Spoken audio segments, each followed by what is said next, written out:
एक बार की बात है, एक छोटे से गांव में रमेश नाम का एक 18 वर्षीय लड़का रहता था। वह बहुत गरीब परिवार से था और उसके पास ज़्यादा साधन भी नहीं थे, परंतु उसकी आंखों में बड़े बड़े सपने थे। रमेश की एक ही तमन्ना थी कि अपने माता पिता को अच्छा जीवन देना और गांव के लोगों की मदद करना।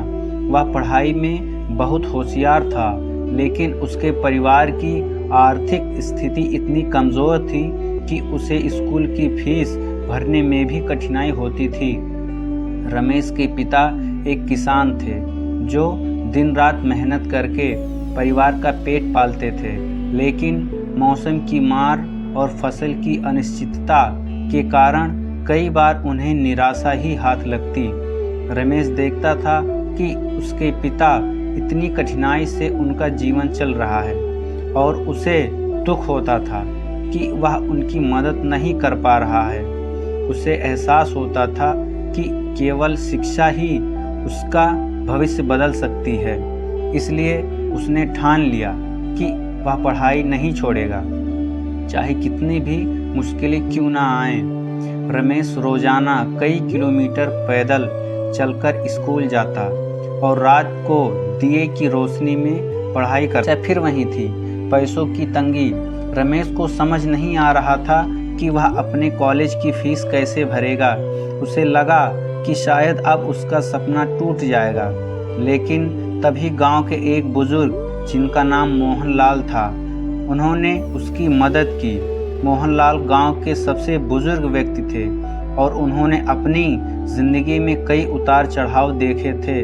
उन्होंने रमेश को बुलाया और कहा, बेटा, मैं जानता हूँ कि तूने कितनी मेहनत की है। मुझे भी गरीबी का अनुभव है, लेकिन मैं जानता हूँ कि मेहनत का फल मीठा होता है। मैं तेरी पढ़ाई का खर्चा उठाने को तैयार हूँ, पर एक शर्त है, जब तू बड़ा आदमी बनेगा तो मुझे किसी ज़रूरतमंद की मदद करनी होगी। रमेश ने खुशी खुशी यह शर्त मान ली और मोहनलाल की मदद से उसने कॉलेज में दाखिला लिया। शहर में रमेश का जीवन आसान नहीं था। उसे पढ़ाई के साथ साथ अपने खर्चे भी खुद चलाने थे, इसलिए उसने एक छोटी सी नौकरी करनी शुरू की। दिन भर कॉलेज में और रात को काम, यह उसकी दिनचर्या बन गई थी।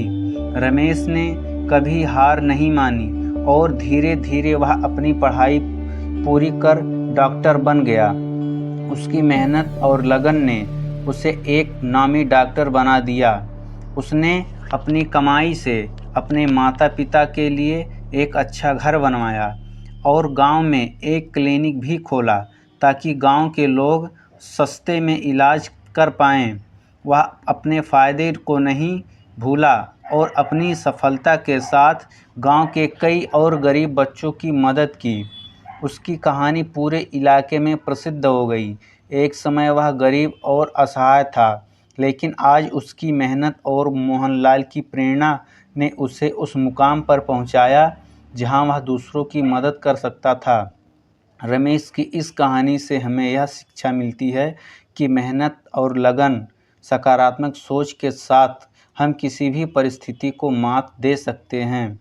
चाहे जीवन में कितनी भी कठिनाइयाँ क्यों ना हों, अगर हमारे इरादे मजबूत हैं तो सफलता अवश्य मिलती है। धन्यवाद।